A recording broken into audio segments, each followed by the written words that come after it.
There he is, YG. Come on in. Hello. Oh, yeah. What's up, neighbor? Family, this is YG Nyghtstorm. He's a conservative political advocate, motivational speaker, author of All Action, No Talk, and simply all around badass from what I see. But a good guy, you know. Now, YG, I just played some of your video, and I was going to let it rock, and I said, no. I want you to come on and just tell us about that experience. And give us the abbreviated version, if possible, of you wearing the black hat and, and the guy approaching you. All right. Well, basically, the Cliff Notes version is, I was standing in line. It was a long line, and it was only 2 people working at the grocery store, and it was like 20 people in line. Okay, so they didn't even open up another aisle. So anyway, I was just sitting there on Facebook, rocking the red MAGA, and dude was just standing in front of me. He was just getting upset. He started sweating, and I'm thinking, all right, what's wrong with this dude? But anyway, I was too busy on Facebook chatting and everything. And dude, he just started looking like he was about to turn to a Super Saiyan, and was just like, ah. And then he turned around and said, bruh, man, why in the world would you wear that MAGA hat? It's so racist. It's against everything that us as black people suffer for. Bruh, please, why you wearing that MAGA hat? Now, I got to tell you, he didn't go crazy on me. Okay. I know he was about maybe 5'9", maybe 175 pounds. I'm 6'2", 330 pounds. So he didn't get crazy, which I appreciated. But I wanted to make sure I appreciated the fact he wanted to talk about the MAGA hat. So I just basically told him about my history of being homeless, being about 26 years ago when I was 18, about to turn 19. I was out there. I had nothing. I was beaten. I was robbed. I was literally urinated on, and life was hell. Life was hell, man. And I prayed to God, and I said, Father, I don't really like my life right now. My dad abandoned me, came from a very, very broken home. Mom used to get beat up by my father, and when he left and I started looking like my dad, she used to take it out on me. So it was safer for me to be out on the streets than living at home. And I love my mother to this day, but it was what it was. We're good now, but it was what it was. A lot of people go through that. But anyway, I had just been robbed and urinated on, and I prayed to God. I said, I would like for my life to change. What do I need to do to change this? So I worked. I busted my behind. I was having like 4 or 5 jobs. I was sleeping in crack houses because when it was raining, it wasn't safe to sleep on the street. Okay. And I would rather be in there than outside and get rained on. But, the drug dealer got arrested. So I had to move up out of there. But eventually I got into an apartment that had rats and roaches in it. Then I elevated to an apartment who just had roaches. Then I elevated to an apartment who just had mold. Bruh, I was working, man. I was elevating. But the fact of I had so much help from my fellow American citizens. It's like a person come here, a person comes there, and they see a young man working very hard to better himself. The help from fellow American citizens was there. And I told him that is the greatest example of American exceptionalism when you are going through dire straits, just like the country went through dire straits, and work hard, get support from people, appreciate that support from people, put God first, and walk into your future and change your life. That is what Make America Great Again is all about to me. And that's why, bruh, I was rocking this bad boy right here, man. It's all good. It's all good. Now, what was his retort when you gave him that history lesson? Did he turn around and say, but, we were slaves? I mean, what was his retort? I wanted to hear his comeback, because when you personalize MAGA, and it's difficult for them to penetrate that. They try to use history and these other outside examples to destroy, what you're saying, but they really can't once you personalize why you're wearing what you're wearing. And you were able to articulate that to the guy. So what was his retort? Now, once again, I told you, he was not trying to be aggressive with me. And it's like he wanted to hurry up and get those groceries through so he can go on and pay for them. But he did say, you know, we were slaves for 400 years and this is that. And I said, brother, what man has changed on you right now? Okay. I said, does slavery from 400 years ago, is that keeping you from taking care of your family? Is slavery from 400 years ago keeping you from going to school, getting an education, and starting a business? Is slavery from 400 years ago keeping you from riding that nice motorcycle that you got with the chrome wheels on it and all that? I said, bro, you look like you living good to me. I ain't never seen no slave living like that on a souped up motorcycle, bro. I'm just saying. It don't affect your life today. It was unfortunate. Yes, that's part of American history. But with the Civil War, a lot of black people fought next to a lot of white people to end slavery. And the Republican Party was all about that. And President Lincoln did the Emancipation Proclamation. And who killed him for it? The Democrats killed him for it because he freed slaves. So I try to get people out of that enslavement mentality. And now we're not in chains anymore.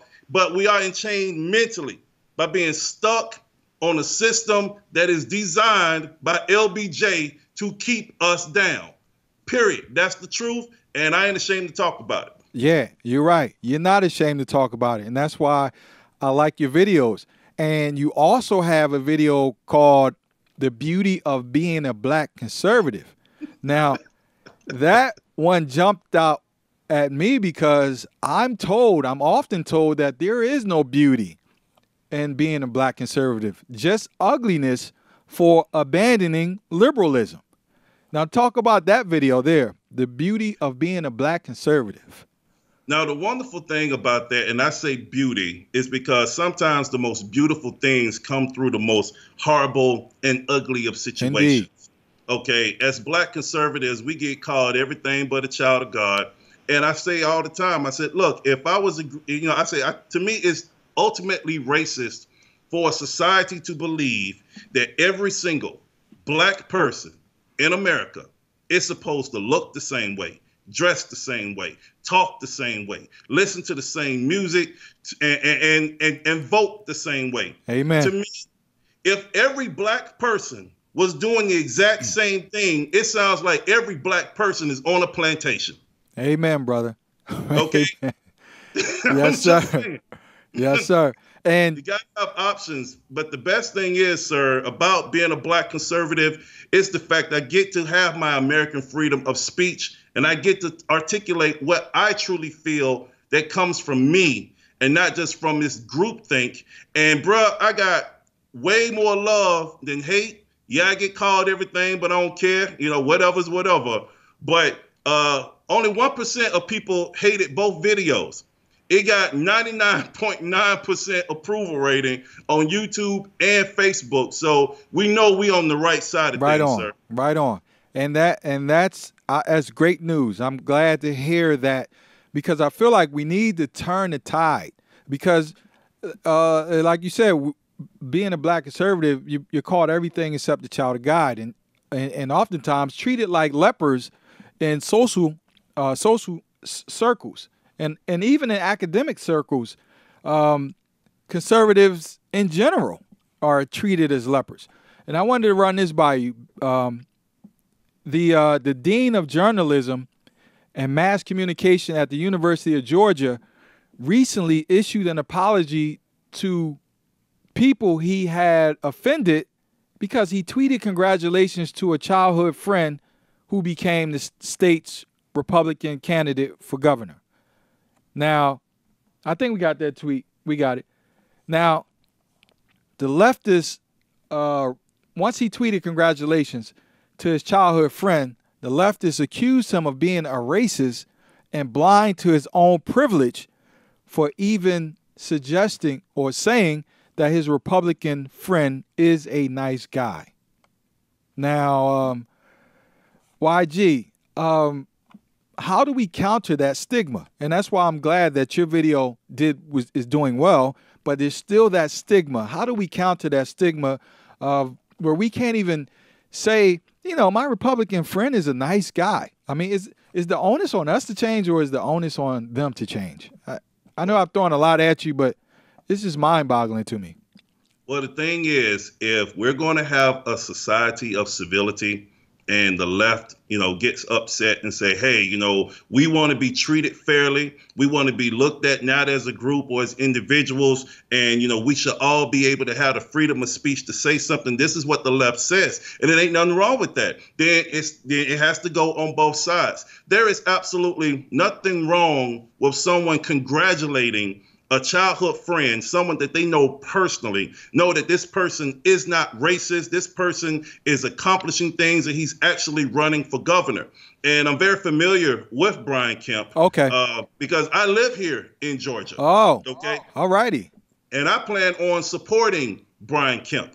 So he's a good man. And he's trying to keep Georgia going in the right direction. Our economy has been booming in the last 7 years. Our joblessness is down across the board, even for black folks. Jobs are up for across the board, even for black folks. Georgia is doing really good. And they even call Georgia Black Hollywood now because there's so many movies being made because of the tax breaks that Georgia is doing with our booming economy. Brian Kemp is going to keep that going. So for people to attack a person because this is their friend, and then you want to say something, say, well, we need to be judging people by the content of their character and not by the color of their skin, then what's wrong with this man congratulating his friend for accomplishing something huge in Georgia? Right. These folks are mad because this guy's white.